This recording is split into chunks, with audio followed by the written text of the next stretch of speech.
Thank you for joining us this evening. This regular scheduled council meeting of the Park City City Council, June 26, 2018 at 7 p.m.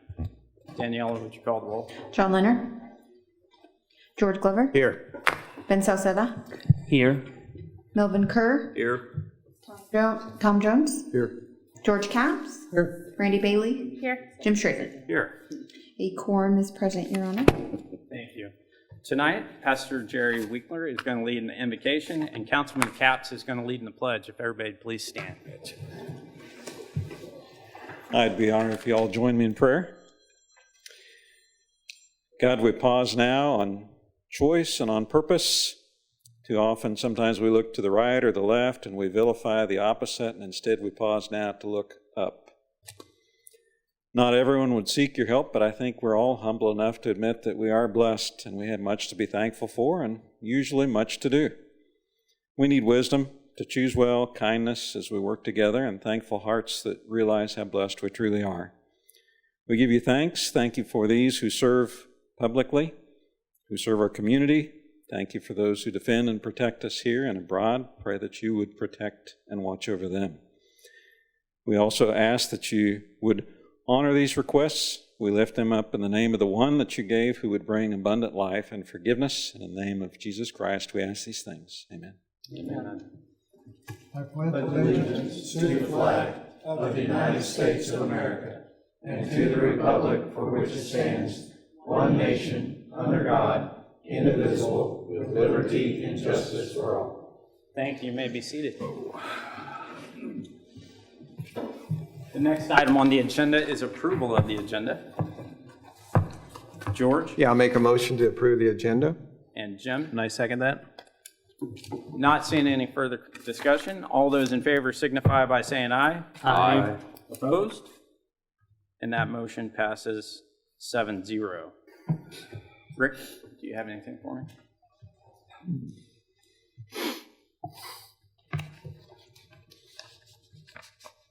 We don't have anything this evening for awards or presentations, and we'll move on to public forum, and we have Steve Brown signed up. Steve?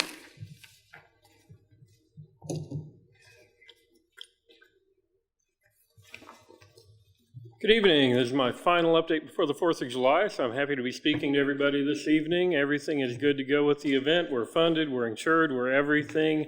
Come out to the park, see us on July the 4th. So what we got going, first of all, this year we have a new event, the Salute to Freedom It's 4th of July pageant, so make sure to come out and check that out. Information for that, it's June 30th from 2 to 4 at the Best Western. And we, I think, have information to sign up on the website. If we don't, I'll fix that tonight. 4th of July, pretty much the usual lineup with the car show, the parade, Troubles with the Clown, park activities, including inflatables, kids train, kids games with prizes. Face painters are going to be there. This year we got our pet show sponsored by Heartstrings Pet Rescue of El Dorado, and they're going to have a few animals in the park available for adoption. So if anybody's looking to bring a pet next year for our pet show, adopt it this year. Senior Center has bingo at 1 o'clock till 3 o'clock. That's not one of our events, but we proudly promote that one. There's a BMX event being sponsored by Park City BMX, and that'll be at 6:30. Our concert this year is Road 23. We've got Flying Debris, which is a comedian and juggler out of Salina. He'll be on the stage at 12 and at about 7:30. So definitely check that out. Our headliner is Bryson Michaels out of Arkansas City. He's recorded an album in Nashville, an EP anyway, so he sounds pretty good from what I can hear, so he's definitely worth hearing. Fireworks at 10 p.m. Anybody have any questions about the event? Ben? Yeah, Steve, I just wanted to tell you all, the 4th of July committee, thank you very much for all the hard work that you put onto it. I know it's sometimes behind the scenes, so people don't see everything, but there's a lot of legwork that you and Arlene and Bob and several of the members have put in. So I want to say thank you for all that, and look forward to seeing all you all out next Wednesday for the 4th. So. And we do have plenty of volunteers this year, so it should be pretty. Looks like we have a big parade this year too, being it's an election year. So everybody come out and check that out. All right. Thank you, Mr. Brown. Appreciate it. Thank you, Steve. Steve was the only one we had signed up for public forum this evening, so we'll move on to staff reports, and we'll start with our Director of Public Works, Rick Norman. Rick? Thank you, Mr. Mayor. I have a brief Public Works report for this evening, June 26, 2018. update on the Grove Street parks. We got all the trimming done on the growth items on the ground and above the sidewalks. We have removed a berm on the far north end on Poston Park. That was, the runoff on that was ponding on the sidewalk, so we got that taken down and to grade. We got all of our ditches mowed out. Prior to this, we've had parcels where we could get in, but the weather didn't allow us to complete everything. We currently do have everything mowed out on the ditches. Mosquito spraying, fogging. We normally start about the 4th of July, so we do have it scheduled to start this Thursday and Friday. In the evenings, we try to do it about sundown. The weather's not permitting, we may move that back to Friday and Saturday. So, glad to answer any questions. George? Yeah, kudos to your team, Rick, on the fishing derby. The park looked excellent, had a lot of compliments on the park, so I appreciate the hard work that you guys did on getting that ready. Thank you. Thank you, sir. Thank you, Rick. Not seeing any further questions. Appreciate it. Next, we'll hear from our Assistant City Administrator, Dana Walden. Dana? Thank you, Mayor and Council, and I'm here this evening to give an update on two very exciting projects here in the city of Park City. And we're really wanting the public to be aware of these because we're wanting them to be involved. There's opportunities for public engagement. The first is the flag and branding, and then we also have a pedestrian connectivity plan. So, thank you. On the flag and branding, there have been several opportunities for the public to come and be involved in some public engagement meetings. There still are two that are still available for people to attend. Tomorrow, the Park City Chamber meeting is at 11:30. It's a luncheon. It's $8, and the Chamber would like to invite everybody to attend that. And tomorrow evening at the library, there's one at 7 p.m. Gardner and Design will be there and will guide people through a meeting that is just asking questions. Basically what we're interested in is what is it that sets Park City apart? What do you like about Park City? What are some things you're proud of? And then there's also an opportunity, Jack, if you would move to the next slide, please. There's an opportunity to take a survey. And this is online. It's online right now. This link is also available on the Park City website. We would like to encourage people to go online and take that survey. If you do not have a computer at home, or if you need some assistance in taking that survey, you can go to the Park City Senior Center, or you can go to the library, and they would be happy to assist you and help you do that. So, next slide, please. So the next one is the pedestrian connectivity plan. And that is one that we're going to be starting and really going into full gear for. So if you would just hold that up, if you would. You're going to start seeing some of these signs. This was a great idea that our mayor had, and this makes it very easy for people to go to the website.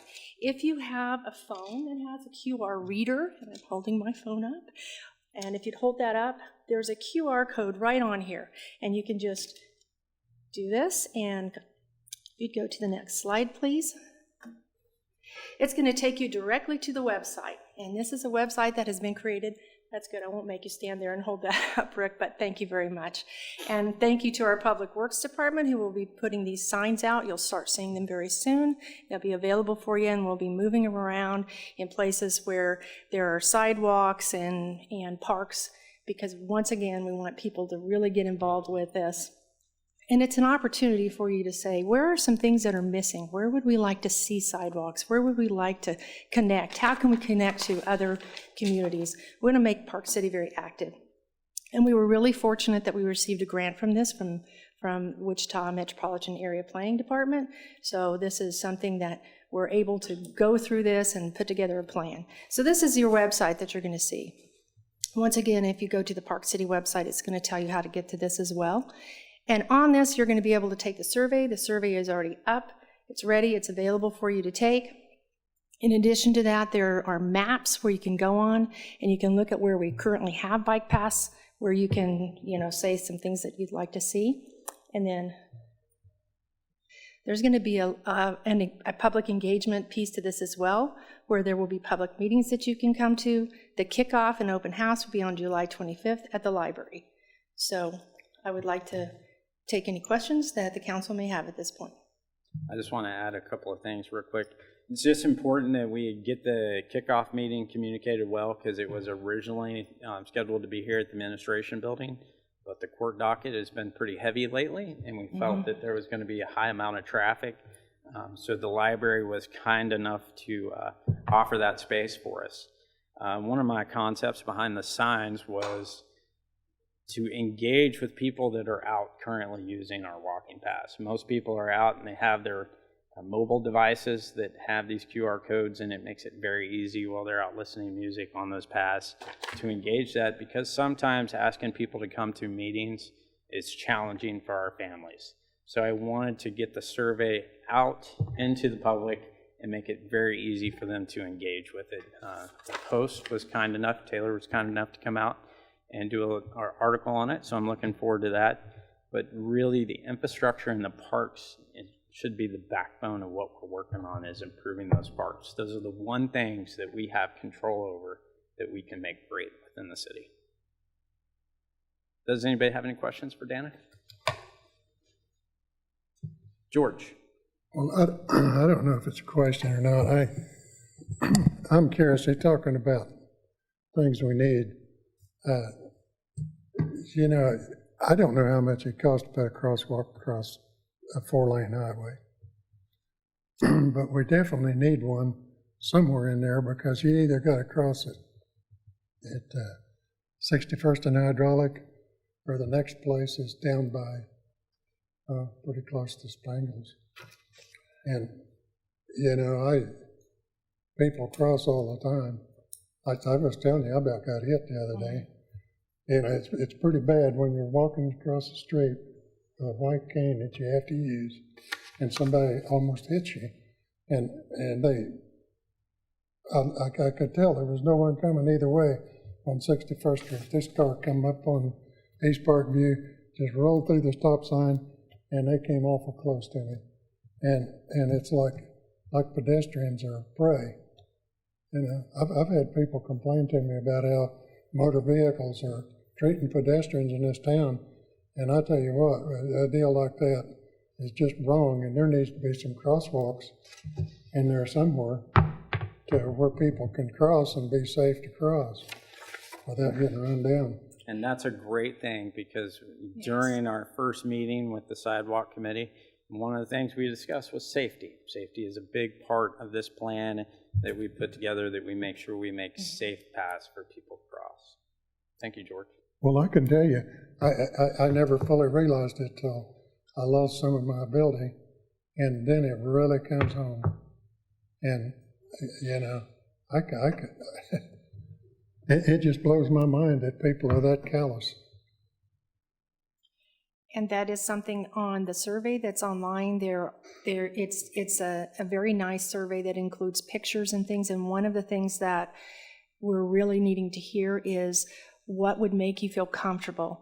And there'll be some questions that, would you feel more comfortable under this kind of a circumstance or under this? So we're really, and thank you, George, we would like for the public to really add in things that they feel is needed to make them feel safe and comfortable. Well, I'd like the public to understand that a pedestrian, even if they're jaywalking, has a right of way. You don't have a right to run them down. All right. Thank you, George, for bringing that up. Ben?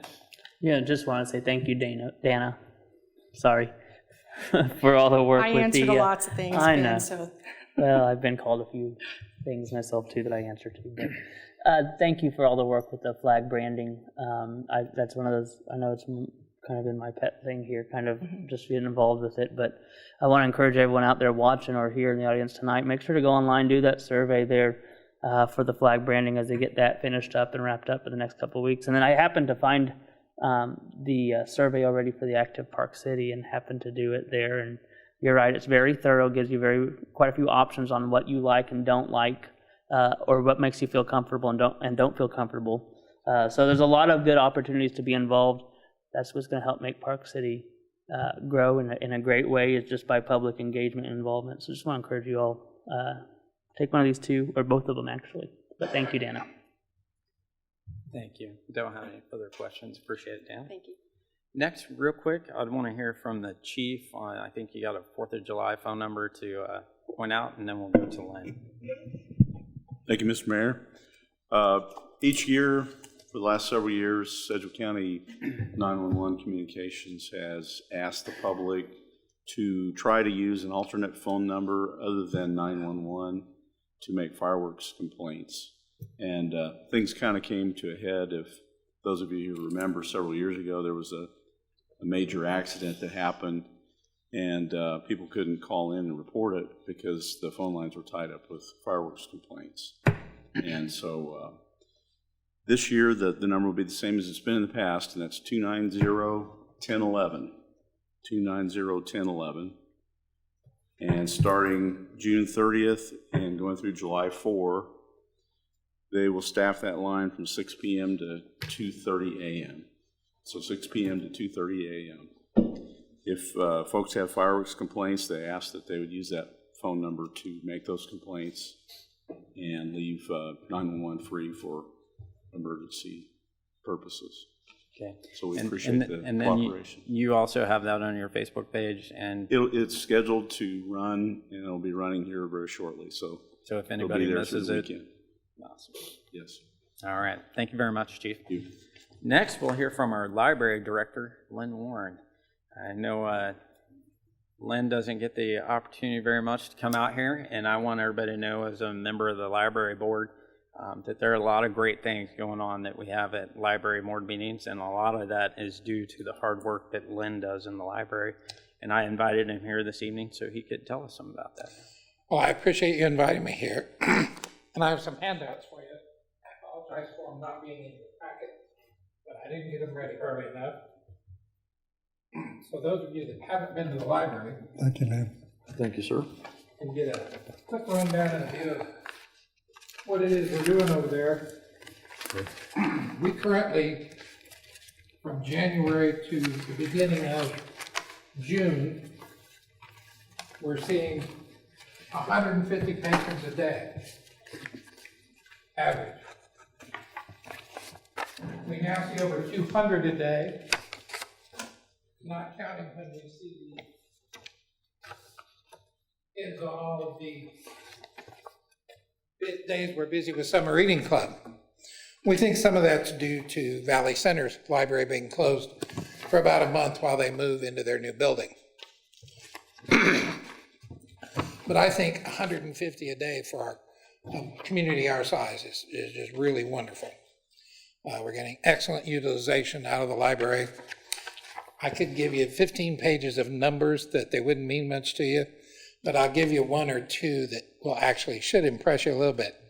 We have 30,000 books in the library, and if you count the number of times books are checked out and divide it by the number of residents of Park City, our number comes out to be 1.3 turnover, which means every book in the library goes out and comes back 1.3 times each year.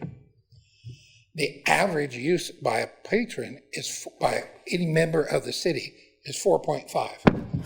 So enough books are checked out every year that everybody in the city could have a book 4.5 times.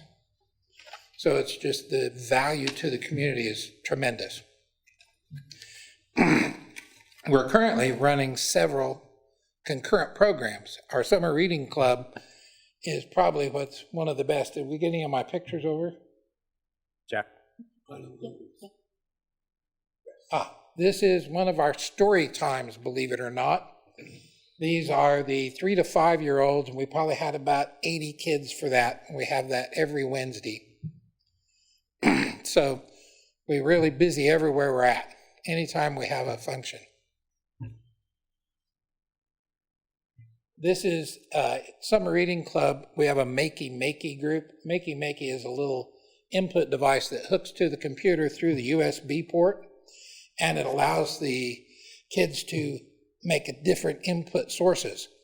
So on this day, they were doing Nintendo games from the early 90s. They had to use Scratch programming and develop the program, so they wrote an Asteroids game and then used the Makey inputs to run them.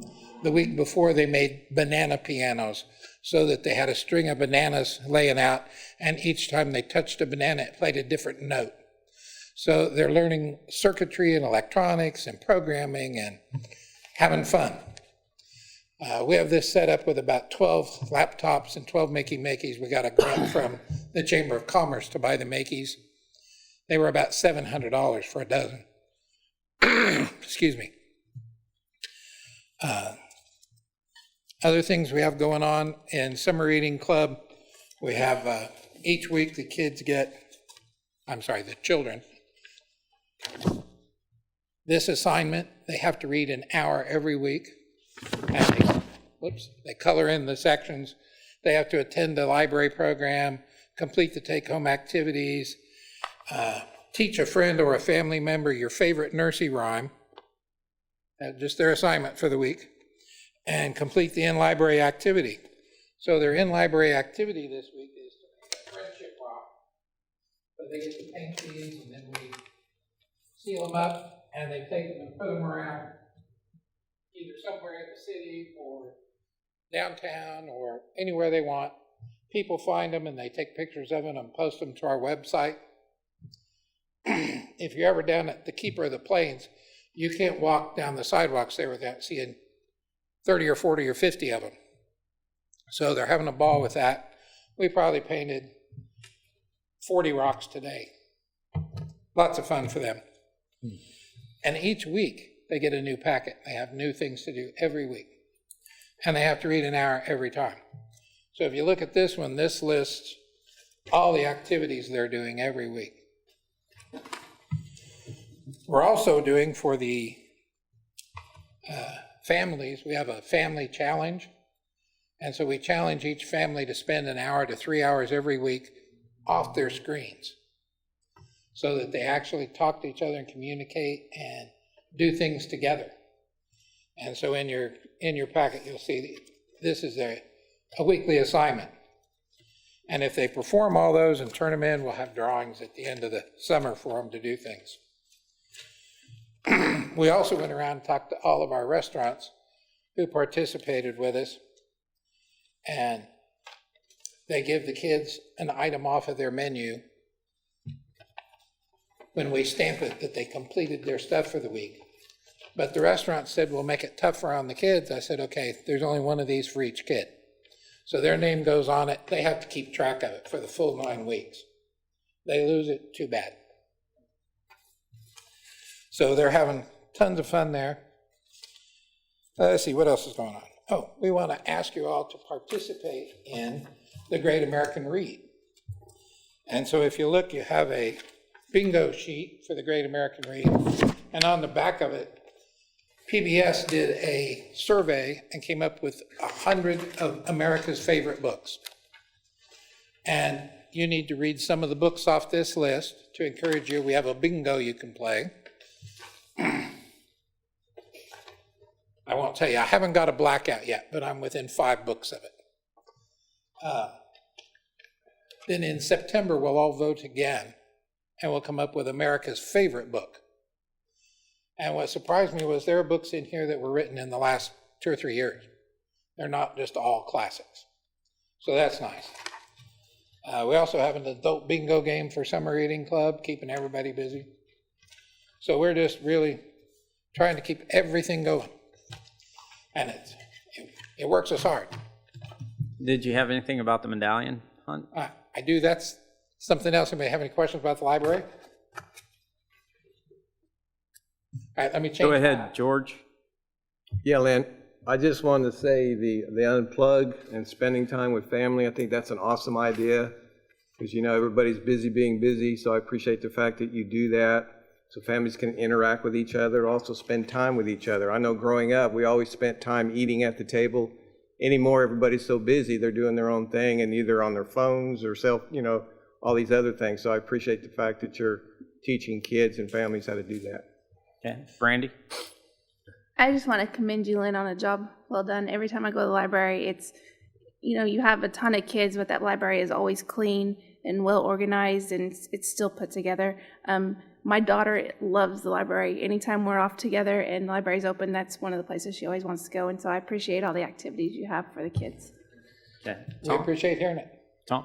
I was going to say, it's interesting to go up there and see the kids that don't want to leave when mom says it's time to go home. They fight and kick and don't want to leave, so you're doing something right.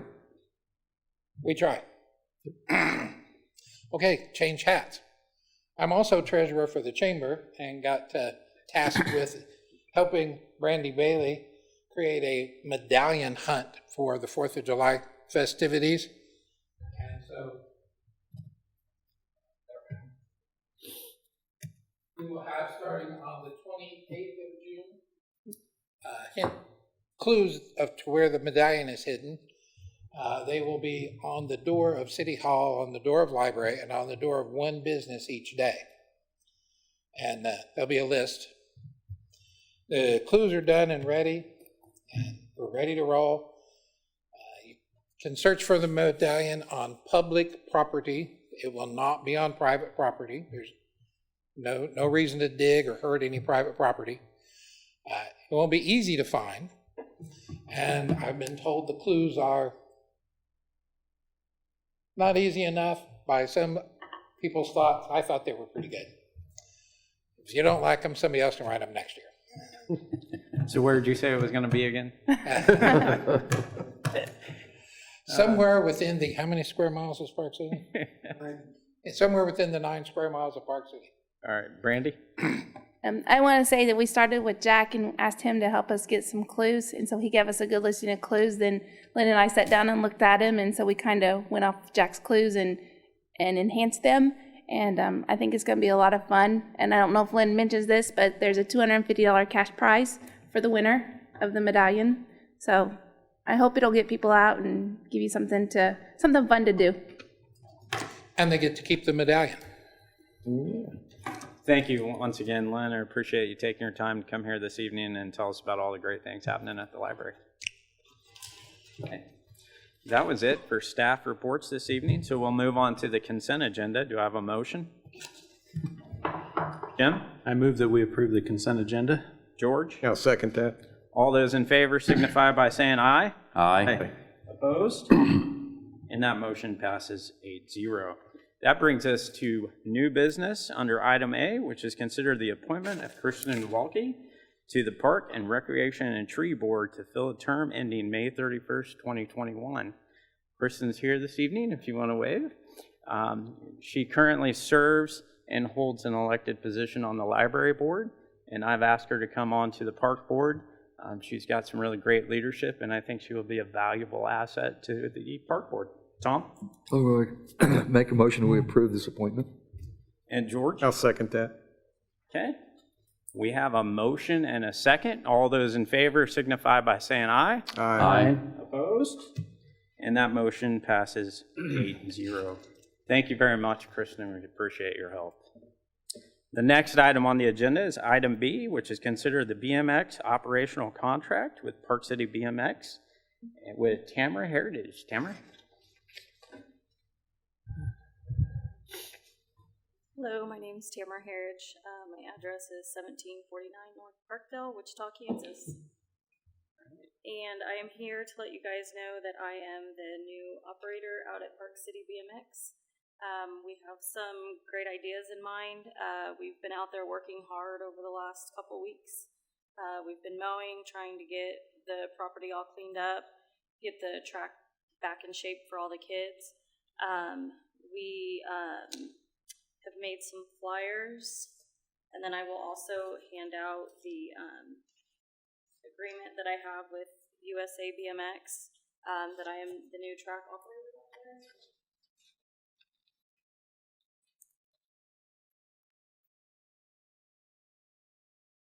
We have a couple events coming up, so we're going to be in the Park City parade that they have going on the 4th of July, so all of the kiddos and some of the BMX teams, we're going to get together and come out and join the parade.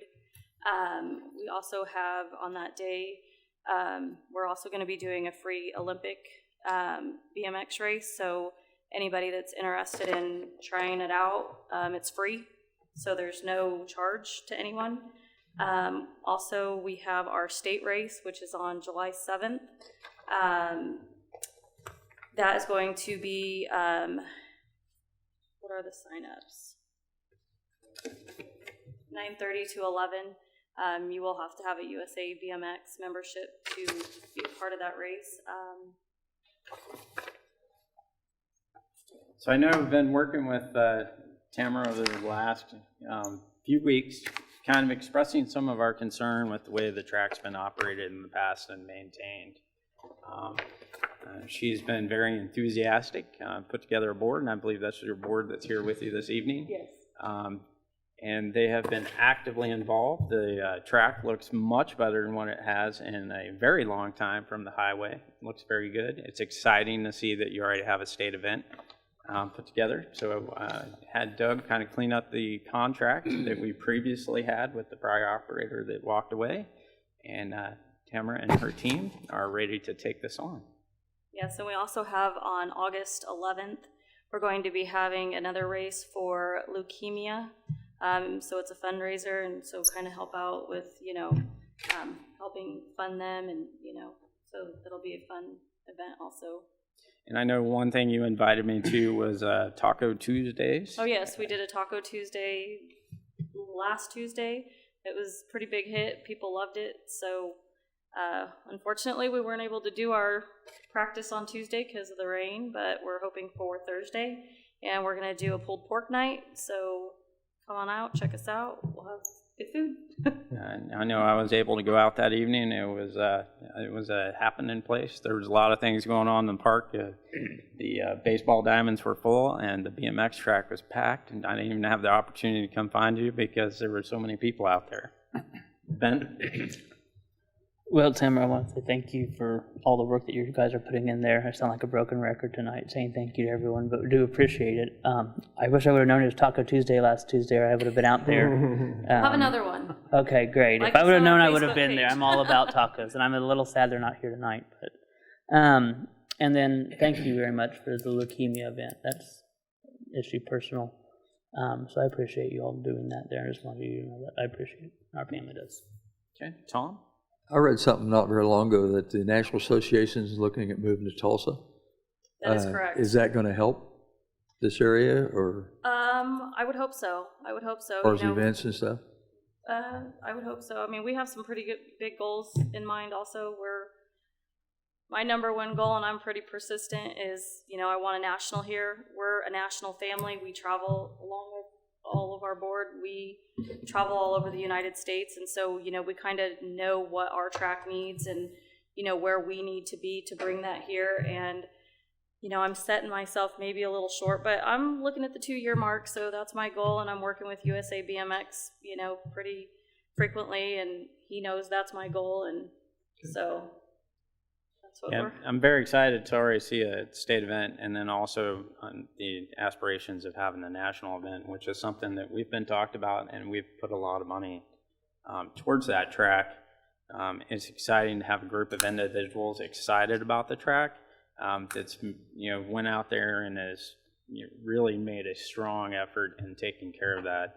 And my recommendation would be that the council would approve this contract, and we make it official and let them start running that. Melvin? Well, I appreciate you doing that. Kevin Dias, is he out there too helping out, or is he out there before you guys? Or I don't know him personally. I've never met him. I've I only know heard he was about out there him. cleaning up before, and I see the previous track operator. Is he part of your board too? No, sir. Okay. Okay.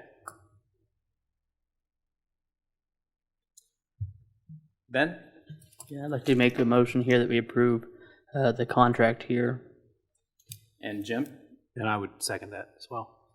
All right, we've got a motion and a second. Not seeing any further discussion. All those in favor signify by saying aye. Aye. Opposed? Nay. And that motion passes 7-1. Thank you very much. Excited about the future with you. All right, that brings us to item C, which is consider a budget workshop for Tuesday, July 3rd at 6:30 p.m. So after our previous workshop, been working on crunching down some of those things that I pitched at you. I've added a few things, and just in the spirits of trying to get the budget taken care of and submitted next week. On the 3rd, I'd like to go ahead and do another workshop with you, do another presentation, kind of show you where I'm at and what I got going. Ben? Yeah, I will be out of town on the 3rd, so I would not be able to make that night. Okay. George? Well, July the 3rd is my 59th wedding anniversary, and I don't know how many I got left. I think I'd rather spend my time with my wife. Okay.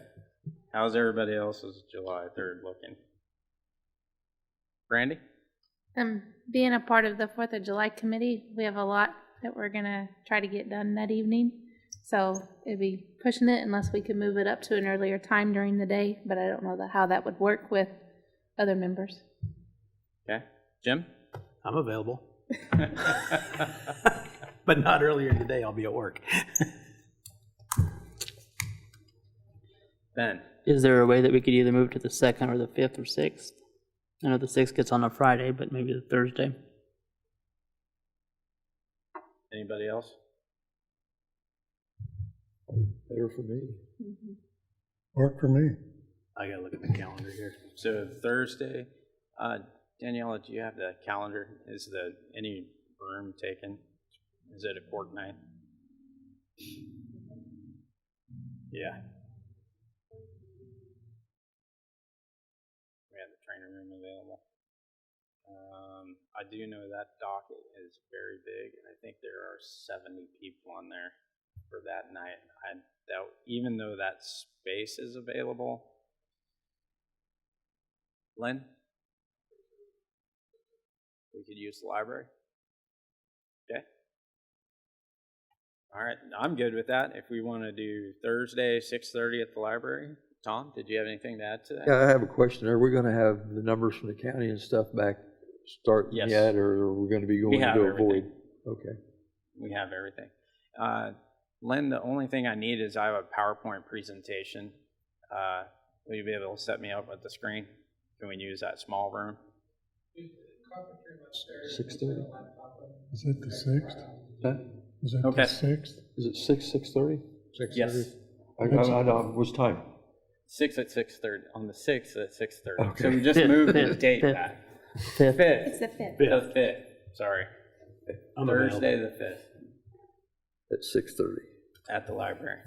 Ben? Okay, so I'll go ahead and make a motion here that we have a special meeting on Thursday, July 5th at 6:30 p.m. at the Park City Library Conference Room for a workshop on the budget. Okay, George? I'll second that. Okay, we have a motion and a second. Not seeing any further discussion. All those in favor signify by saying aye. Aye. Opposed? And that motion passes 8-0. Lynn, thank you very much for allowing us to use the library. The next item on the agenda is item D, which is consider the final plat for Echo Hills Commercial Second. Jack? Thank you, Mr. Mayor. I've put it up on the big screen. You may see it on your TVs. Hopefully, if you went by your box, you have a big drawing of it. A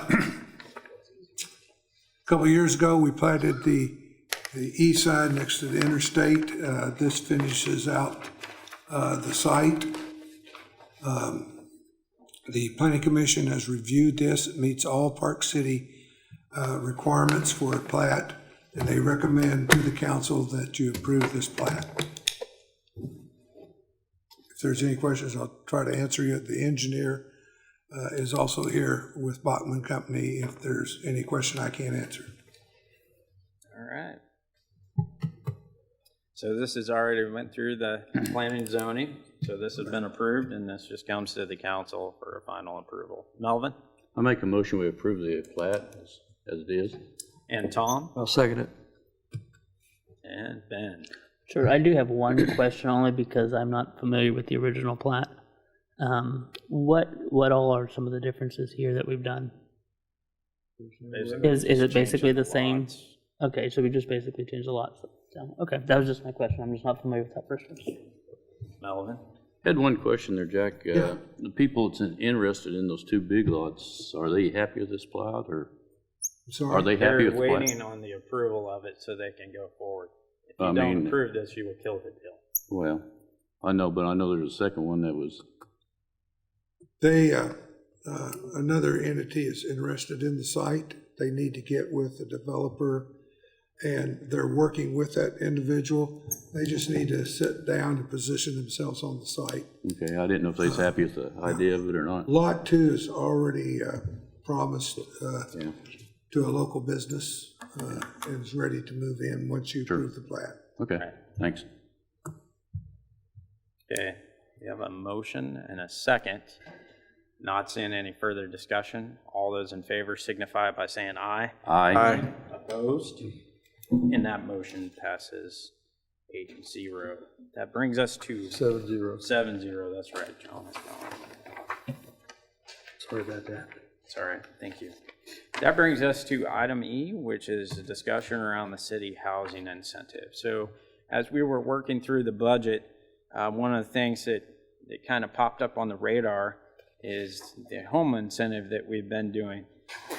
Previously with the home incentive, we've had lots to sell, which has kind of offset some of our cost and recovery of how those incentive, or how that incentive program works. And you guys all have copies in front of you of the current program. You have a list of neighboring communities around us and what they're currently doing. And then we have the Park City permit revenues. And if you look at that item, if you look under new home cost, which our current new homes are around $250,000, and you see our building permit fees, improvement fees, and total fees, and then our incentive, you can now see we are not recovering all the money from the incentive. So it's costing us that $1,803 in our current incentive program.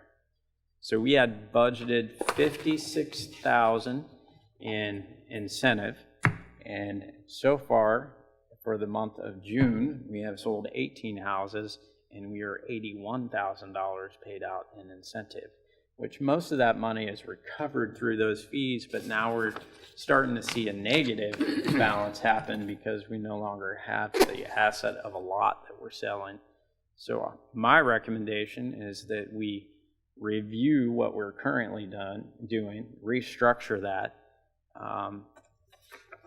and go a different route, because I don't think our current homeowners incentive is viable going forward from this point. So Jack has put together and has a pitch for us. So if I don't see any questions or anybody has any discussion, I'll ask Jack to present that. Tom? Well, I have two questions. One, Bel Air is showing no incentive, and I think they're doing a water incentive, aren't they? The water rates? We've contacted them twice, I think that and they they do that. both have said, both times, two different people said no. Oh, okay. They are not currently doing anything. I think Keachai had something going for a while there, but I'm not sure they're developing that much right now, And so I once don't know. again, we contacted them again, and they said no, they have no incentive. Okay. I started thinking back how we got to where we're at. And I think one of the reasons we brought it up to 5,000 was the fact that the city had lots and we're giving 10,000 and 15,000 incentives, which we got a little rift from some of our builders that we were unfairly competing with them. And so we brought it up to 5,000. We are no longer doing that program because we've sold all our lots out. To stay within the permit fee, I suggest that we go to a 2,500, 3,000 incentive. And what that means is the city will put in 2,500, which is well within the 3,000 for the permit fee. And the builder has to contribute 3,000 towards closing costs of the buyer.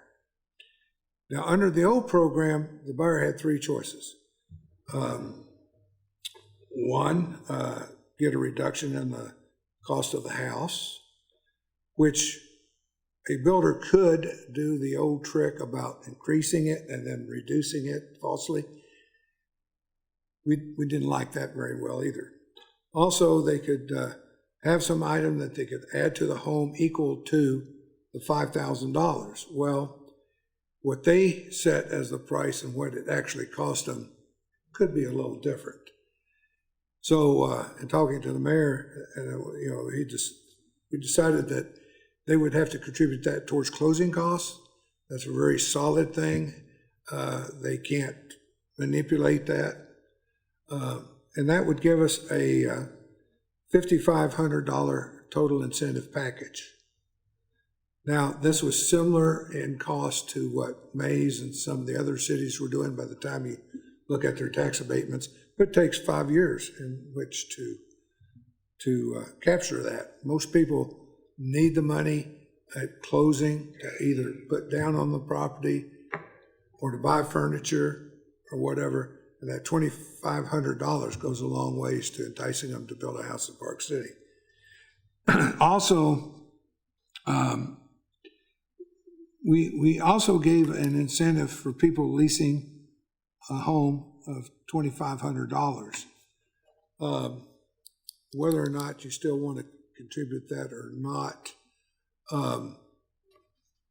I think that you know, it's just like building a house, but the problem is the builder doesn't contribute anything towards that incentive. So my recommendation is that we would eliminate it if they're leasing homes. Okay. Then on the duplexes, we had them up at 6. In December, we brought them down to 4. I think we need to bring them down to $2,000. They don't have to contribute anything towards the incentive, but the $2,000 will continue to spur them on to building. Now, if the developer or the builder aren't paying their taxes, they don't get any incentive whatsoever. Now, under the old plan, we'd give them $2,500, hoping to still encourage them to build houses even though they didn't pay their taxes. I don't think we can afford to do that anymore. And this program, as I described to you, will pay for itself within the permit fees. Actually, we come a little bit ahead if we adopt this program. That's just my suggestion. Jack, can you just clarify that on the duplex, that's 2,000 per side? 2,000 total. 2,000 total. That's because we had this conversation last time, so this would be 2,000 total, not per side, which was one of the things we kind of got into in the past. Now, this plan, you know, Jack and I have talked about this quite a bit. I was actually ready to pull the housing incentive simply because I think right now we're seeing a housing shortage in the U.S. and I think housing is popular. And do we want to try to take advantage of what the market is right now and not offer those incentives? I know Jack's got some concerns, and I agree with those. So that we've had a pretty sweet incentive program. If we pulled away from it, what could that do? Right now, we're in that peak housing market where people are actively shopping and building right now in this time frame. Now, maybe we don't want to take the risk of pulling away from it. If we pull away from it and then we find out we made a bad decision and then we try to start it back up, we lost some ground. But with what Jack is proposing tonight, this plan is sustainable because it leaves us in the positive and we're not in the red, which is what our current housing program is going to do. So I think we need to adopt a change. I think what Jack has laid out will work well, but our current plan does not work. And if we don't make a change, I would recommend that we discontinue what we're currently doing. Mr. Mayor, yep. What I'd like to say too is there are certain people who are building houses now, assuming they're going to get the $5,000, okay, incentive. Whatever you do, I would put it this way, that anybody who currently has a building permit active as of today will still get the old program.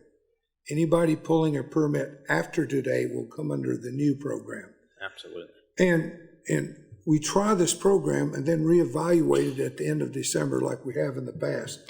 Is this doing what we're thinking it's doing or not? Okay. Thanks, Jack. Yeah. Tom? I got a question, and I think I already know the answer, but I'm going to ask it anyway just to make it public.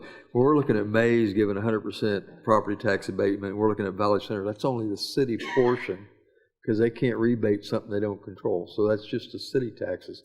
So in the case of Valley Center, let's say the city portion of a $200,000 house may only be, what, $100? $200? No, it's more than that. Or let's say $300 or $400. Are we in line with that, giving them whatever we're looking at up front? It's $250 or $2,500. That would be all of our portion of. A typical $250,000 house, based on their mill levy, it's going to be somewhere around $3,000 total, and the city is going to be at least a third or not more. Okay, that's what I'm trying to get in perspective. I mean, how many dollars? Actually, they're going to actually make more money under their program, but it takes you 5 years. Correct. The reason I don't like that program is it causes more work for your staff. Right. You got to monitor that you've paid these out. You got to remember to pay them out. They have to submit a bill to you, and then you have to write them a check. It's just a lot more work for staff doing that. This way, it's 1 year done, over with. You don't have to worry about it. That's why I like it. I just wanted to put in perspective how the dollars line up. And in reality, we're probably a little lower, but we're getting it up front versus. And I think a lot of people like administrate that, Okay. especially if they need it for a down or they need to buy furniture Okay. or whatever. Yeah, and that's a good thing that we're talking about is simplicity within and that's one of the things with our discussion that we had of only offering that builder having the incentive of matching closing costs. That makes it very easiest for us to look at the closing statement and know whether or not it got honored like it should. Otherwise, if we say they could do a reduction in house, somebody's got to go out and look at the internet and see what it was selling for, and then it's just going to make it so much cleaner if we just say it's got to be in closing cost for the builder in order to get that incentive. Jim? I was going to comment on the comment about market is strong for housing. But I feel we're still competing against the other communities around us, and we need a little bit of an edge, and this gives us that. So I like the idea of leaving this in place, however, modifying it a bit, like you proposed. Quite honestly, I never really liked the idea of about giving an incentive if there was ever any past due taxes, an incentive at all, not let alone just a reduced one, and then probably doesn't make sense on the leased properties either. So also kind of a good plan. It's sustainable. It's paid for out of the revenue we're collecting. So I like it, and I'd support this modification. I think anytime you talk about abating taxes, the hair on the back of the neck of our citizens start raising up a little bit, and this is a little bit cleaner. Yeah. Yeah. Ben? Sure. So what we have here right now on our handouts, that's our current program, correct? That is correct. So we don't have any specific documentation yet on the proposed one. Is that correct? Proposed changes. Just laid out. Yeah, I understand, but we don't. Actually, have it's any, going to be a 25 straight across the board, a $2,500 incentive on new houses and duplexes. It's going to be $2,000. And the builder, what's nice about this, now you got the builder putting in some money into the equation, and also there is an incentive for him to pay his taxes to get that to help him sell houses. So we still keep that element of it, which I like. Right. So basically, if you just look at this current sheet and you take the top bullet point where it says subdivisions where the developer is not current, we're not going to offer anything there, and we just cross that out. The second bullet point where it says subdivisions where the development is current on taxes, where it says $5,000 city, that would go to $2,500 city. The builder would be $3,500 in closing cost. $3,000. $3,000, sorry, on closing costs. Where the builder leases the house for 1 year, this is where we could have some more conversation. We talked about just doing a $1,000 or not doing nothing. Jack, you got any preference one way or There another? How you feel are about several that? builders here in town that are building to lease homes. So, if that encourages them, but the way it is, they don't contribute anything Right. To the pie. So they should be lower than those that are contributing. And me personally, I would support 1,000 or 0. Once again, I think the market is hot. So on this topic, let's hear from the council. Brandy, do you have any feelings on the builder leasing a house? So what's the thought process, or what's the difference between a builder leasing a house and a builder of a duplex leasing both sides of the duplex? What's the difference? Why not give the incentive to a builder who's leasing a house, but give it to someone who's leasing duplexes? Well, Trying to understand in order to get the incentive for a duplex, you can't just rent one side. You have to rent both sides and bring documentation that you have. On a house, all you have to do is have one. So it's a little easier to meet the criteria. It's the same thing what you're talking about. I mean, it's the only thing really different is the assets of what's been built. Typically in the duplex, each side is worth about $250,000. Where if you look at the house, you just have a single house. But that's where I would agree, and I think this is where you were getting at. Mm-hmm. If you're going to offer something on a duplex, then you probably need to do something on Right, the single. and that's kind of what I'm thinking. If we're gonna offer it on one, then we probably ought to offer it on the other, or we don't offer it on either. Yeah, on a duplex, if you look at it, $1,000 per side, that's $2,000. On a house, you have one owner, $1,000. Right, and that would be something I would like that idea. I don't know that I like the idea of offering it to one person who's going to lease over here versus this person that's leasing over Right. here. Yeah. I'm in favor of the 1,000 because it kind of matches the duplex, even though they have to get both at one time. Right. It's $1,000 per side, so it's equal to one house. Yeah. Okay. So, Brandy, how do you feel? Like, would you be in support of 1,000, 2,000, or nothing for either one? No, I would support it if they're used to already kind of getting a housing incentive, and if maybe we just slowly work our way down, and if it doesn't work, then we can eventually take it away. So I would say maybe start with 1,000 for a house and then 2,000 for duplex. That would be something I would be supportive of. Okay. Jim? I'm going to just, not to be argumentative, I'm going to differ a little bit just for two reasons. Honestly, I think it should be zeros on the tenant occupied deals. Number one, these are business people building these properties. They're not going to build them unless they're going to rent. I don't think our incentives are having a big impact on that. Number two, I would just personally, I'm looking for a longer term commitment than somebody coming in signing a 6-month lease. You own a home, you're here, you're committed for 5 years, 10 years. We require at least a year lease. Just, okay, that's right, a year. Well, even a year, people don't typically buy and sell a house in a year. Right. I get where you're coming from, and I can get on board with that too, but just my personal preference is probably zeros. Hate to seem insensitive there, but that makes more sense to me. Yeah, I probably personally lean more towards the zeros because I do think it's a business that they're coming in and trying to run. And typically a homeowner has more passion about the piece of property that they own, that they're going to maintain and take care of it. We're in that lease option, which I would say some of the duplexes that we do have that are going on look fantastic and they are well maintained, some of them better maintained than other properties.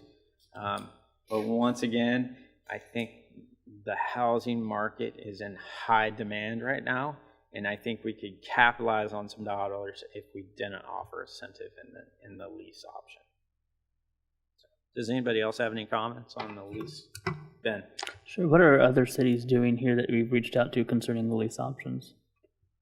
Don't have any information on that. Okay, so we just know new home purchases. Right. Then. Right. And, duplex, is that considered new home? I would agree with Jim on this, that in general, I don't like the idea of incentive in this type of situation, we're talking about someone that does not have the commitment to our town or our city or community there. So, it's not necessarily that it'd be a bad deal, but we run into the issue of you're not invested like you would be if you're a homeowner yourself. So I would be I would be on board with doing zeros, but I would also still be supportive if we do the 1,000, 2,000. Brandy? And I appreciate your comments because that's a piece of it that I hadn't ever, kind of thought about it. Was it, the business side of it? So I could support the zero as well. So, either way, I think what the board thinks the best, I would support either way. George? In years past, our problem has been the specials and property taxes not being paid. And I think at this point, as long as we hold the developers and builders current on, the taxes that have to be paid, I think we're doing fine. I'm supportive of this. I do like the 0-0 because they are leasing. It's not a home rental or home buyer. So I would be supportive of this a change or modification in incentive program. Okay. All right, so kind of getting the feel, I'd like to try the 0-0. Tom? Or I'm sorry, Melvin? But the $1,000, that's just a one-time shot? Yes. Yes. That's kind of like nothing really, isn't it? Well, zero. We started doing the lease deal back a ways because what had happened was the housing market wasn't doing that good. Sure. And builders were hesitant about building a home and getting it sold. They were concerned, they invest this money, it won't sell. And so the only way they could survive if they build it was then to lease it. Mm-hmm. Okay. And in order to encourage them to spend the money and the risk to build the building to begin with, the incentive kind of helped them a little bit. Yeah, I understand, but $1,000. That's what we did, why we did it back then. Yeah, right. I'd be in support of zero. Tom? I was going to say I would consider lowering it and letting the rest of the year play out and see how the economy goes and stuff. Keep them interested, but lower the actual fee that we're going to pay back, not take it clear down to zero yet, and then reevaluate it in December. Look at that point, we want to just stop it. So you like the 1,000, 2,000? I don't have a problem with lowering it to $1,000. I think if we go to zero, we're going to have some people go down the road and build houses instead of here. I'd like to kind of taper it off and see where the housing market, see if it stays hot. If it does, we'll keep building houses. If it tapers off, we won't. So interest rates are going up a little bit, and every time they go up 0.25%, it kicks people out of the market. And I'd like to see where we're at the end of the year before we decide to just totally do away with it. Okay. All right, so what I'd like to do is we'll leave it 0-0, nothing for a lease on a house or a duplex. And then if you look at the fifth bullet point, we would just cross out the Bear Hill because we no longer have anything there. And so that really just brings it down to our homeowners incentive would be if the subdivisions where the developer is current on taxes, the city would opt in $2,500 towards an incentive, and the builder would have to do $3,000 towards closing costs in order to get that incentive. If somebody wants to make a motion and see if that passes. Can we add one thing to that motion? Yes. That anyone who has an open permit at this time will fall under the old plan. Right. Yeah. So exactly anything that's open through today, and anybody that pulls a permit tomorrow going forward if it's approved. Tom? Duplexes would go to 1,000, but leased property would go to 0. Is that what you said? No, I'm recommending 0-0 and see if that would pass. And if it doesn't pass, then we go back and look at how we I won't support going to that point yet. So. Okay. Did anybody want to make a motion? Jim? Well, do you want that restated, or do you have it as Ray laid it out? Daniela. Sorry, you I got don't know if I this. can read it back. Daniela can read it. I have the home incentive, I have a motion to change the home incentive program to pay out subdivisions where developer is not current on taxes will now be 0. Subdivisions where developer is current on taxes is $2,500 if the developer builder pays $3,000 towards closing costs. We are removing the lease option payout, and we're removing the payout on the duplex leasing for both sides. And we are also removing the Bear Hill $15,000 incentive, and we are adding anyone who has applied for a permit through June 26, 2018 has been grandfathered into the previous program. And I would move that we approve that as Daniela just specified. Okay, Melvin, did you want a second for discussion? I'll second for discussion, yeah. Okay, go ahead. Could we change that to July 1st there? I mean, have it through July? See if there might be a land rush or something for the last few days here, starting July 1st. I really can't see the point in moving the date. It's not going to affect anything one way or another. I mean, I would say most builders are probably going to be on vacation doing stuff, and they're going to be doing anything anyway. So I can't really think that it would impact one way or another. I think it's only 3 days, right? Yeah, it's only 3 days, but. So we have a motion and a second. Not seeing any further discussion. All those in favor signify by raising your hand. Those opposed? All right, and then that's 4-3. So that motion passes. Okay.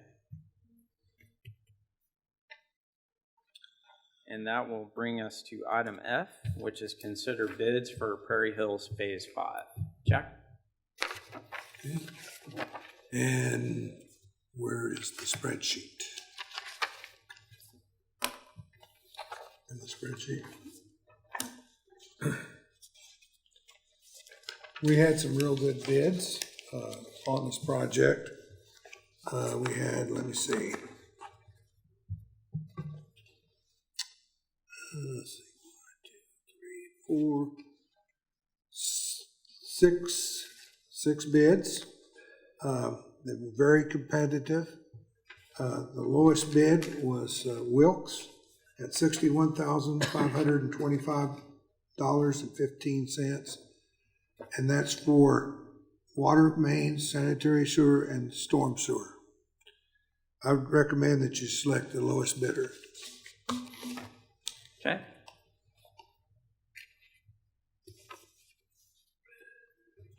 The engineer's estimate was $86,917, so it was quite a bit under the engineer's estimate. Yeah. Jim? I thought it was nice to see it come in so much lower than our original estimates too, so I would move that we approve the Wilkes is their contract at $61,525.15 for Prairie Hills Phase 5. Okay, George? I'll second that. Ben? Sure. Jack, as far as, and I apologize if this is, but what do we know concerning work, Wilkes as far as their work quality? According to K.E. Miller, the engineer, they have inspected several of their projects and felt like they did a good job. We have never had them do any work in our city, but they have done a lot of work within the city of Wichita. Thank you. And he vouches for their quality, so. Thank you. All right. We have a motion and a second. Not seeing any further discussion. All those in favor signify by saying aye. Aye. Opposed? And that motion passes 7-0.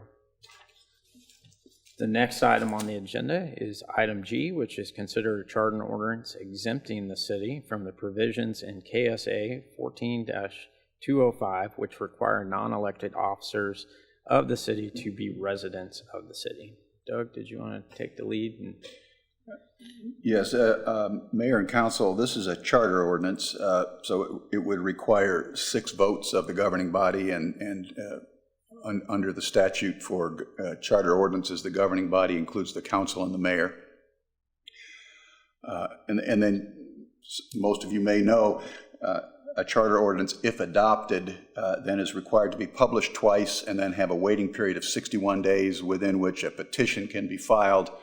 I've forgotten the percentage now. It's a percentage of the registered voters in the city to require that the ordinance then, if a sufficient petition is filed, that requires that then there's a referendum held whether the ordinance should be adopted or not.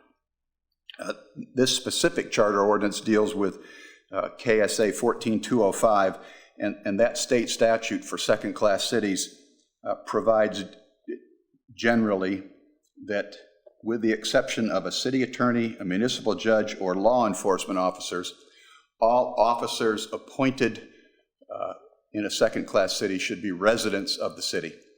Over the years, several of you will recall because you were on the bench, and the time that I've been here, we have tweaked this with prior charter ordinances. And so at the present, we have chartered out from the provisions of 14205 such that today the only officers appointed in our city who are subject to this are the city administrator and the city treasurer. So what you have in front of you is an ordinance which would do away with any requirement for residency for appointed officers of the city. And it's a little difficult to be 100% clear on what an officer is. It's a term that's used, but it's not real well defined. But I can guarantee you from the references in here, it would be the city administrator, department heads, city attorney, municipal judge, city treasurer, city clerk. So that is the ordinance in front of you. Okay. I brought this to Doug because I feel like if we go forward and we need to replace positions, we always want to make sure we get the best candidate for the job. And I don't necessarily think that somebody needs to live within the city to have a passion about their job or the community in which they work. And I think we have several department heads that are currently working for us that totally support the city in everything they do, and it doesn't require them to live here to have a passion about the city. And I don't think it's necessary, and I think it probably served us well at one point, but I think going forward, this is something that we need to move away from. It doesn't require the people in these positions to be residents within the city. And I think too, if you just look at your own careers and jobs, can you imagine if you had to live inside your institution and you can't go somewhere or enjoy a meal without people recognizing you all the time and wanting to come up and talk work with you all the time? A person has got to be able to enjoy some of their free time. And if somebody chooses to live here, that's fantastic and great. But I also want to make sure that when we go out and seek new positions, we do not put handcuffs on ourselves on finding a qualified professional candidate to fill any positions. And we have been very lucky so far with what we've been able to do. But I really think going forward, we need to look at this charter ordinance so we make sure we are not putting restrictions on ourselves on who we can attract and hire. Brandy? I think for any position within the city, it's okay for them to not live in the city, except when it comes to the city administrator. I feel like the city administrator should be in the community that they're helping to run, they're helping to build up. I just feel like they're kind of the face, along with the mayor. They're the face of the city. They're who the they're the ones trying to get the businesses here, try to work with companies, and I just feel like they should be part. At least the city administrator should be a part of the city. Everything else, I'm okay with not living in the city, but I think just that one position. Okay. George. Last time we waived this, I was pretty verbal, and I'm still pretty passionate about it. I'm not going to bore everybody with my opinion tonight, just to tell you that I'm vehemently opposed to this. Okay. Tom? I disagree with doing away with the charter ordinance. I think we can work exceptions. I know there's some other second-class cities that have gone down this road. There was no ownership on tax base or anything else by those administrators at the time. When they left office, there was debt.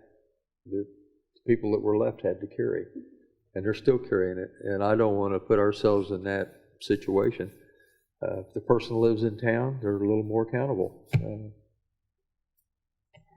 But if we got a good candidate and they live somewhere around here, we wanted to consider them, it might be with exception. I just think we ought to leave the charter ordinance in place.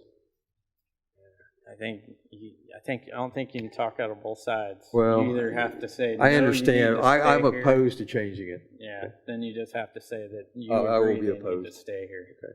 Ben.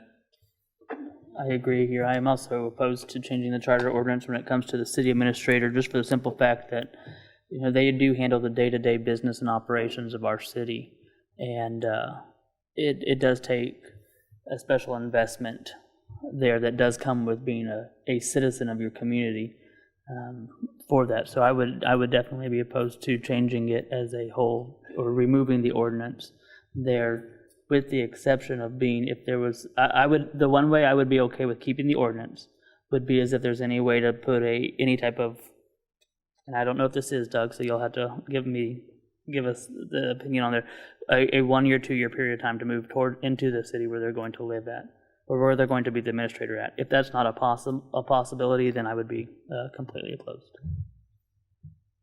Jim? I'm not a human resources person, so as it stands now, so I got to ask this, but as it stands now, if we can hire from nationally, they just have to move here in conjunction with accepting the position. Right. Okay. Seems like that would still leave our pool open, but I can also see the incentive of, I don't know, I see both sides of this. I'm not going to be real strongly. I'm still kind of figuring this one out, but. You will put, if we don't make a change, we will put handcuffs on ourselves on who we can hire. You will exclude talent that could run the city. And if you as the governing body can't sit here and dictate authority and change and protect the community and rely on one person that sits in that seat, then you are at fault as a council. Because right now what you're doing is you're taking all of that responsibility of making sure that you govern the city well and putting it on one person, that it's their job to do it because they need to live here and take care of it. Tom? Have we considered going to city manager for him instead of administrator? Let him be the boss. Council controls him. It's a different approach. Bel Air's gone to it.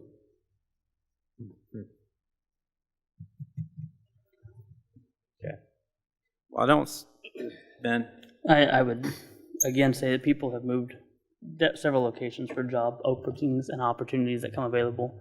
We hire competitively, we pay competitively as a city, and so again, I would still remain opposed to that because I don't believe we are handcuffing ourselves when we offer, again, a good competitive pay and benefits. Right. Yes. You've got a citizen on the top. D? Feel free to come forward. Okay. I guess I'm probably one of the few people in this room who's faced this dilemma before. When we decided that Park City had outgrown the triumvirate that was in charge of the city and needed one person to be in charge, we did look outside the city with the intention of, telling somebody you have to move to Park City.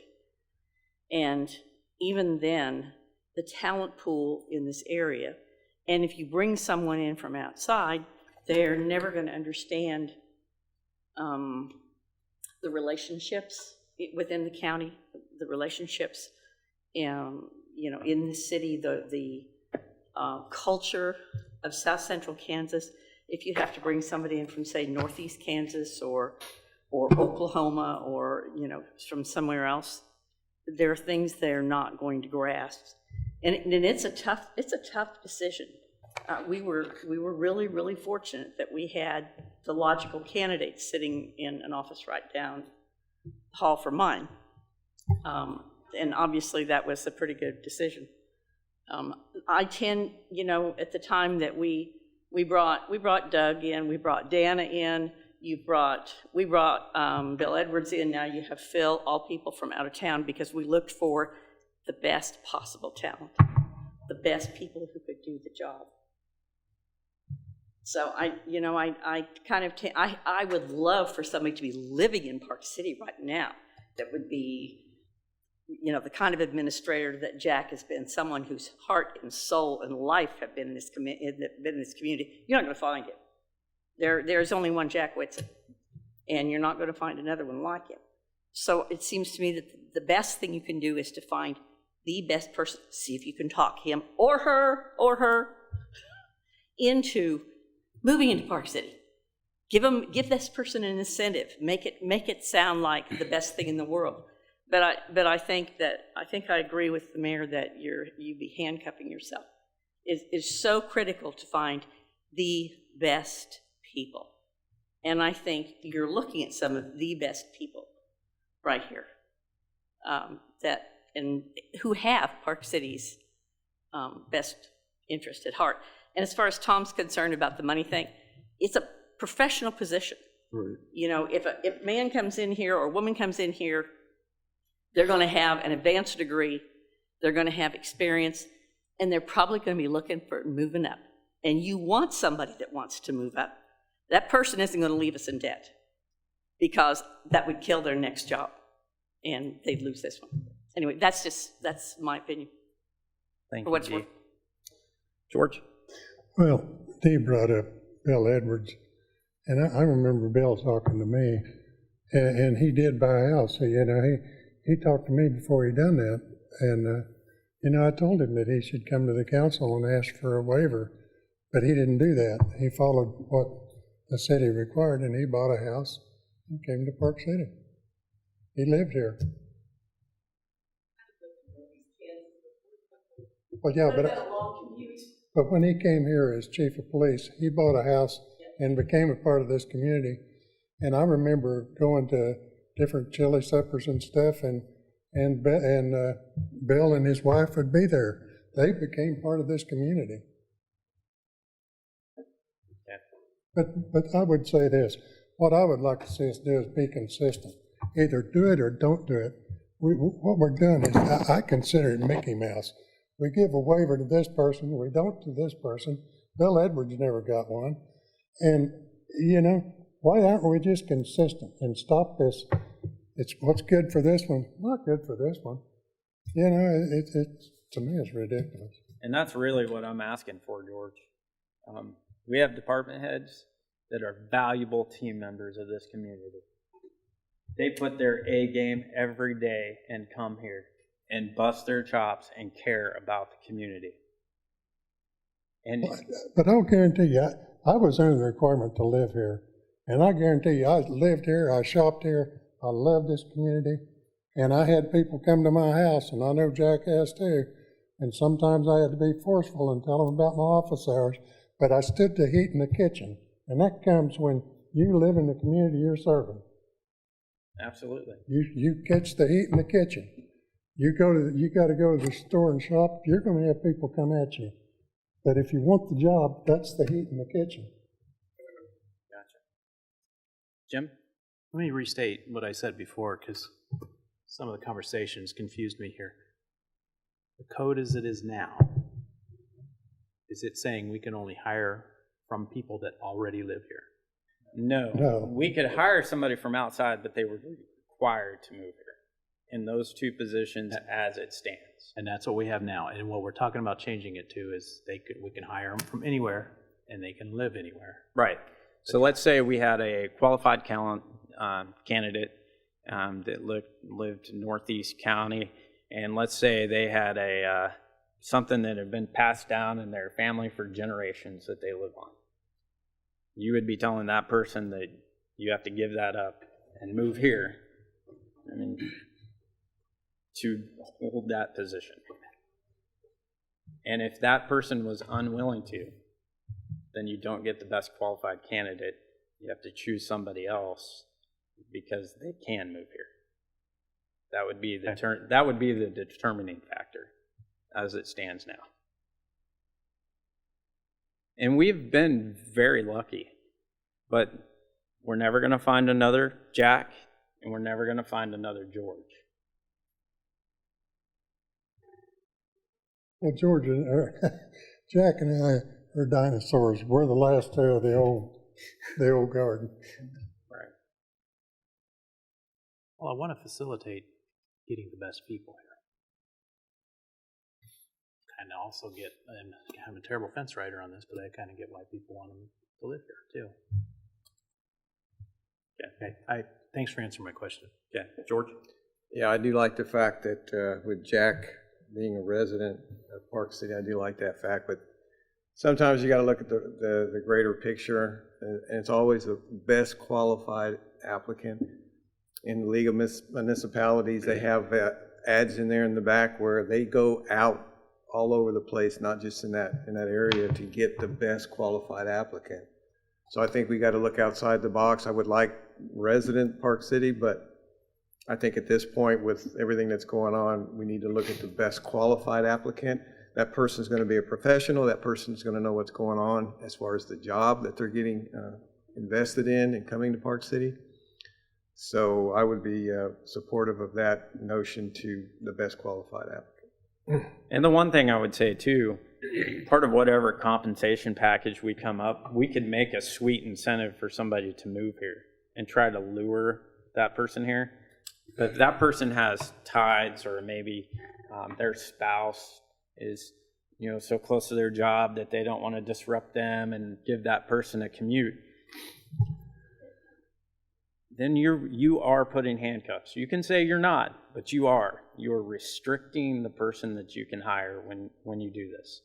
And currently, we have department heads that are valuable assets to this team that I would not trade for anybody because they serve this community well. And I don't want to see us put restrictions on talent that we could possibly bring in. I would rather see a governing body that wants to offer a sweet incentive to maybe get that individual to move here. That would be a great thing. But I don't think you can turn around and not do this and then do what Tom suggested. Oh, we find this great person, now we want to make an exception. You either say from the get-go, we're not going to make this a requirement, because when you put this on here and you say this is a requirement, when we go out and do job postings, we might miss candidates because they look at that requirement and say, well, I'm not going to apply there because I can't move. Mr. Mayor, this is not something you can waive. Right. It's an existing statute. And in order to change it, it takes a period of essentially 2.5 months, assuming there's no protest. So it's not something that you can do quickly. And as the statute presently applies to our city, you cannot appoint a person to the position of city administrator who's not an elector of the city. That doesn't mean they have to own a house, but they have to reside in the city at the time of their appointment. That's the way the statute reads today. So what I'm asking is for the council to free up, and let's give the opportunity to get the best candidates possible for any position that we might have. And if we want to make a sweet deal and part of an incentive package to offer somebody to move here, I'd be supportive of that. But the one reason why I wanted to get out in front of this train early is because we have the time frame that it takes to get this approved. Tom?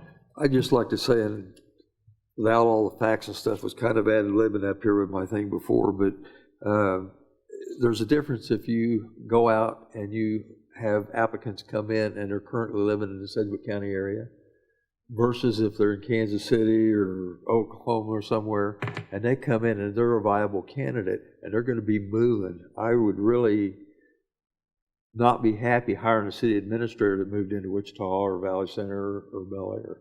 they should move to Park City. And so if you waive this, then we have no teeth anymore to make them live here. I think the teeth is, once again, we come back with an incentive package that would make it crazy to go somewhere else. This is how bad the council wants you to live here. This is what we're offering you.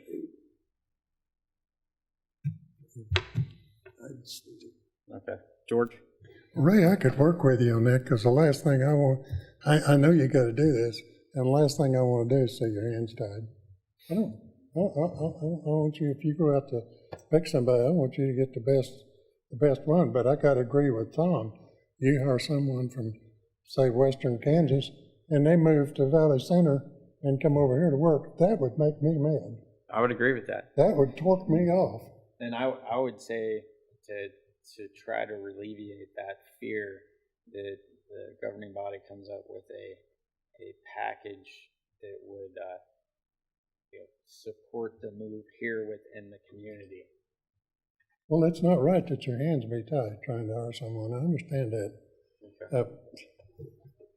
I don't think I'd have to bribe them either.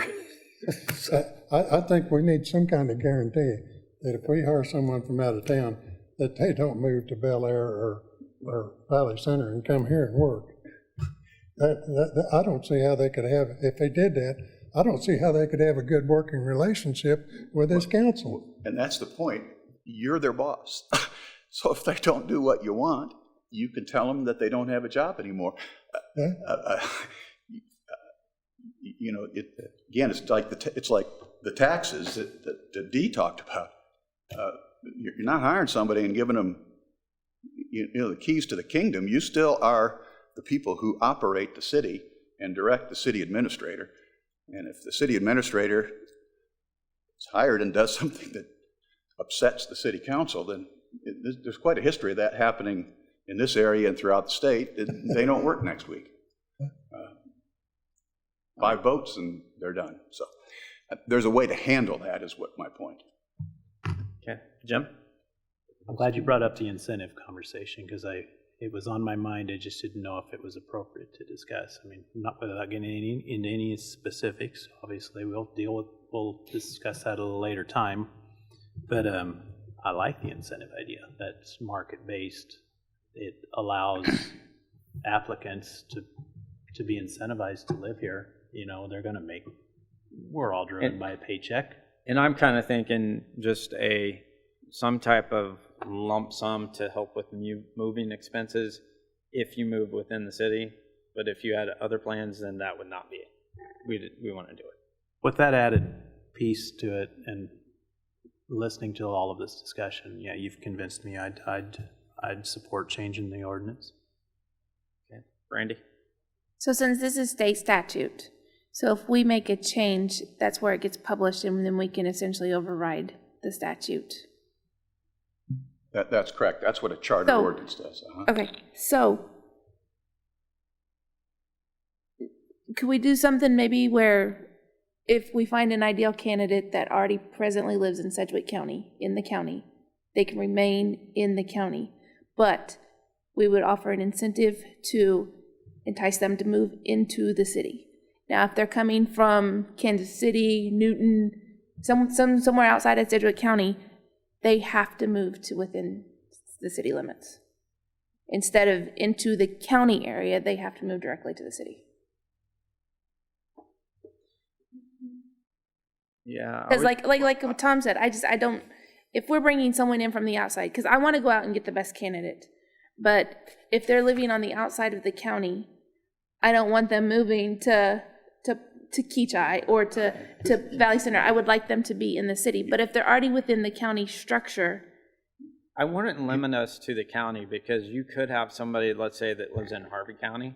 They would have a 15-minute commute to work, and they wouldn't want to disrupt their entire lives, children in school, to pack up and move here. Now, I would say if you're outside of the 5 surrounding counties and it's not attainable to have an hour commute to work, and this person is going to move, that would be a requirement that they move here. Daniela, do you recall, or does anyone recall, what are the counties that are usually reported together with Sedgwick County when we look at reportings? Harvey, Butler, Sedgwick, Sumner, Cowley. Kingman. Maybe, yeah. I mean, I don't want to be restrictive, and I want to make sure we get the best person.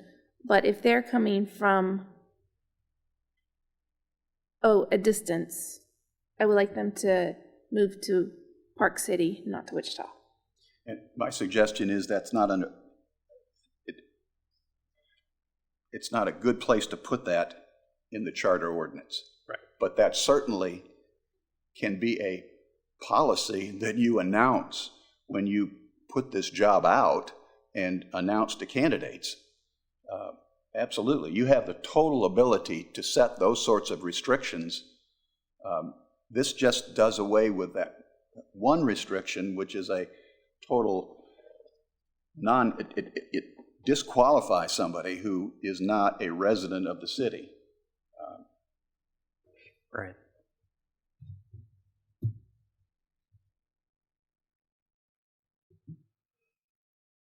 Okay.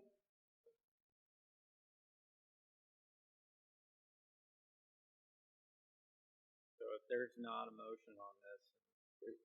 Yeah, I have one more question. This is the last one that we've got because the police chief can live out of town now, and these city clerks not technically in town. Did we change those charter ordinances, or did we tweak them? We changed them. And I cannot be, other than giving you full disclosure, we didn't do the chief of police correctly. This corrects that. We thought we could waive it. That's why I'm asking. So this is really something that needs correction. And that's where I was coming from. You know, can you go out and then work what you need to do after the fact? And you're saying we didn't never fix it to start with. You can do whatever you want. Right. If you don't have this restriction, you can still say to somebody, if you're moving here from outside the, whatever that acronym is for the South Central Kansas area, Metropolitan Statistical then Area. you need to live within the corporate limits of the city of Park City. Or, you know, if somebody says that they have a farm and they want to move on to a farm and they're just outside the city limits, you can make an exception. Right. Because you're dealing then on essentially a contract for employment, in terms of employment. Or you could offer incentives, as the mayor's talked about. But what this corrects is an absolute that you don't have any, as it stands right now, you don't have any ability to change that or waive that or make an exception to that. Okay. Jim. I've heard all I need, so I'm ready to at least get something out here first to vote on. And so I would move that we to approve the charter ordinance exempting the city from the provisions in KSA 14-205, which require non-elected officers of the city to be residents of the city. And Mr. Mayor, if I could ask in the motion, I did neglect and found a prior charter ordinance that would be appropriate to repeal if this is adopted. And so that would include repeal of charter ordinance number 31. And include the repeal of charter ordinance, what was the number again? 31. 31. George, did you want a second for discussion? Yeah, I'll second it, and I got a statement. You know, I was listening carefully to what Doug was saying, and I was going to vehemently oppose this, but it sounds to me like this puts the chief of police at risk, and there's no way I want to do that, so I'll support it. I don't want to see Phil put at risk. Ben. Okay, so Doug, could you clarify then that if we did not approve this ordinance here, that the chief's hiring is not correct, or where are we at on that? I would bring back a charter ordinance and we would correct it. Okay. So it's correctable even if we don't approve this? It's correctable if you wish to carve out the city administrator. That's not, it doesn't have to. It would need to come back and be done to be addressed, but that could be done without the city administrator. Yeah. Tom? That was my question. We're looking at repealing tonight, and we will have something brought back to us, but we will have nothing in place once this is repealed. Once it processes, No, it goes no, to the, no. We're passing. once it goes to publications and everything like that. My only suggestion was that this is essentially an amendment of a prior charter ordinance, and what you have in front of you, it's my mistake because I did not include a tagline that said to repeal prior charter ordinance 31, which deals with the same subject matter and was in fact adopted in 2010 in order to provide that the city clerk didn't need to be a resident of the city when we hired Dennis. Okay. How many votes is required to pass it? 6. 6. Okay. Could we read that again? What we're Yes. doing? Doug, would you just read the charter ordinance, just, and then add the repeal, which Sure, was the Jen's title? motions? Yeah, this is charter ordinance number 38 that you have in front of you, and it's a charter ordinance exempting the city of Park City, Kansas from certain of the provisions of KSA 14-205 relating to the residency requirements for non-elected officers of the city. The operative provision is section 2, and then a repeal of existing charter ordinance 31, which deals with 14-205, and the only change in that from the existing statute was that it added the city clerk as a person who could be appointed as a non-resident. Okay. The ordinance in front of you today just takes out all of the requirements for non-elected officers to be electors of the city. It retains that all officers elected shall be qualified electors of the city, and that's all of you. The removal from such city of any officer required to be a qualified elector, that's all of you, shall occasion a vacancy in such office. I think we're all familiar with that. Somebody moves from the city like Joel did recently, no longer can be a city council member. The clerk shall enter every appointment to office and the date thereof on a journal of proceedings. That covers the appointments of officers. The council may require all city officers elected or appointed to take and subscribe an oath and give bonds and security for the faithful performance of their duties. And that would be the law that we operate under if you adopted this charter ordinance. Does that answer your question, George? Yes. Okay. All right, we have a motion and a second. Daniela, would you call the roll? John Leonard. George Glover. Aye. Ben Salceda. No. Melvin Kerr. Nay. Tom Jones. Nay. George Capps. Aye. Brandy Bailey. Aye. Jim Schrader. Aye. Ray Mann. Aye.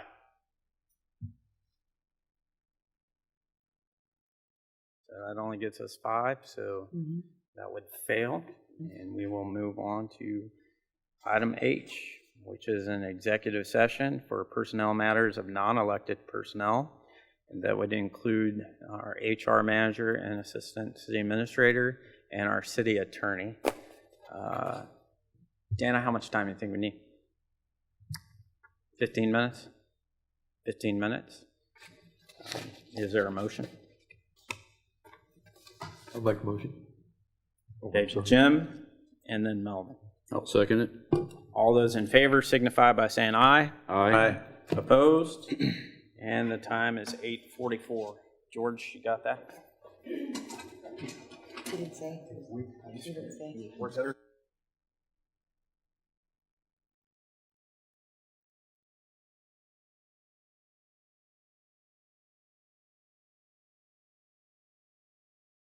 From executive session at 8:58, where no binding action was taken, and we will move on to governor body reports. Taylor, I'd like to personally invite you to the workshop if you can make it on the 5th at 6:30. I think it would be a great thing for you to be at. I'll start with Jim. Just looking forward to seeing everybody on the 4th of July celebrations. So we'll hope to talk to everybody then. Randy. I just want to, same thing, 4th of July. I'd like to see everybody out there. Just a reminder that we're having the Salute to Freedom as 4th of July pageant this Saturday from 2 to 4 at Best Western. Ben's going to be introducing all of our candidates. So come out. We'll have cookies, snacks. We have a Best Western's got a good stage set up for us, and I'm excited about it. And then also the medallion hunt. We've put a few signs out. I'm trying to get some more signs made up real quick so I can get out. But it starts the 28th, and if you watch the signs that are outside of Subway and Best Western, you'll see the new day's location, and it's a $250 prize. So I'm hoping it brings out a lot of people to the community and gets everybody involved. George. I know we've got some people in town that houses need paint. Some people are probably not even able to do the painting. But I would like to see us put it on the agenda to talk about, or maybe do, is to put a few $100s into a program for paint, where if people want to apply, and show that they have the need, that we can supply them with the paint. If they need to paint their house and they can't afford it, or unable to, maybe there's some way we can help them. I know we want the city to look nice, but you got to have compassion for people that just don't have the money to do it. You got to, and I'd like to see us maybe put something in place where we could have a few $100s to maybe help these people. And, where code enforcement could bring their recommendations to us. I'd like to see that on the agenda, if we could. Thank you. Tom? I'd like to expand that, because it's physically capable of doing it too. We have people that maybe can buy 5 gallons of paint, but they can't physically put it on. And there are organizations that would help them if we knew about it. So I spent all day today with Federal Highways on scenario planning. We were at the WAMPO downtown talking a few of the cities around the county, KDOT, and some people from Federal Highways were in, going over what they've been doing in Pocatello, Idaho, and what they've done in Omaha as brought a couple planners in from those areas to talk about it. We're starting looking at the next long-term plan. Park City currently has a couple proposals out there, and it's going to be going into that next plan probably. The item that we went through tonight, where we were talking about the charter ordinance, I've sat up here before and voted on stuff that we've talked about out here, and we voted on something that we thought we were doing, and we didn't do what we thought. Tonight's an example of that. Doug brought up that one charter order needed to be repealed and another one put in place to do what the mayor has suggested. I probably would have voted for that if I could read it, and if we wanted to bring that back, I would be supportive of it. But I want to be able to read what I'm voting on, because we get in this trap where a year from now we said, well, we didn't do that, and yeah, we did. So I probably would be supportive if I could read it. So and is that something we can put on our special deal next week when we do budgets, to have maybe that come back? No, it needs to be done during regular meeting. Okay. Okay, Melvin? I want to thank Carol Flower and the Park City Pride for the appreciation get together they had down at True Value there, and had a good turnout at the fishing derby too. And that's all I had. Ben? Yeah, I also wanted to just give a shout out to Park City Pride. They had a great Saturday evening movies in the park there, and so thank you to all that came out. And met a couple from South Wichita that read about it, and so they came all the way up to our little town to visit and to watch that. So that's exciting just to see all the work that Pride's getting in or doing for our city. So thank you to all of those that put in the hard work. And then on July the 7th, that is a Saturday at 8:30, I'll be doing my July Convos Over Coffee at the Daylight Donut. So 8:30 on July 7th. George? Yeah, I'd like to thank everybody who came out to our 10th annual Park City Fishing Derby. We finished with about 220 people. I'd like to thank our area sponsors, local businesses that supported it. Also, that some of the council members that came out, I appreciate your support as well. I look forward to seeing everybody at the 4th of July parade as well as the activities in the park. Thank you. Ben, I make a motion, we adjourn. is there a second? Second. George? Second. All those in favor signify by saying aye. Aye. Opposed? And the motion passes 7-0. Thank you.